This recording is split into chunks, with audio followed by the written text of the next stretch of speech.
என்ன நடந்துச்சோ அது மட்டும் சொல்லு. இது ஒரு ஆக்சிடென்ட், அவ்வளவுதான். ஏது உளறிட்டு இருக்கனா?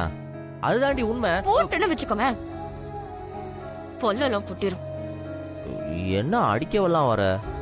அப்புறம் என்ன உன்னை கொஞ்சிக்கிட்டு இருப்பாங்களா? இந்த அம்புலி மாமா கதையெல்லாம் வேற யாருக்கிட்டயாவது வச்சுக்கோ. அறிவு இருக்கிற யாருமே இதை நம்ப மாட்டான். இவரனும் பெரிய தியாகி சுடர். மெரினா பீச்ல உனக்கு தான் செலவு வைக்க போறாங்க. இந்த மாதிரி தேவையில்லாம எக்ஸ்ட்ரா ஃபிட்டிங் போடுற வேலையெல்லாம் வேண்டாம். இத மட்டும் நீ கரெக்டா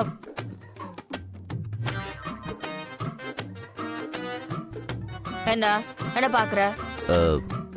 என்ன நான் சொல்றது காதுல விழுகுதுல?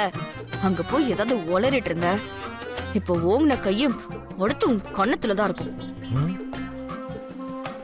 என்னடி மிரட்டுறியா? சார் மிரட்டல, சத்தியமா அடிப்பான்னு சொல்றேன். இந்த மாதிரி செய்யாத தப்புக்கு தண்டனை வாங்கணும்னு நினைக்கிற ஆளுங்களெல்லாம் நல்லா கட்டி வச்சு அடிக்கணும்.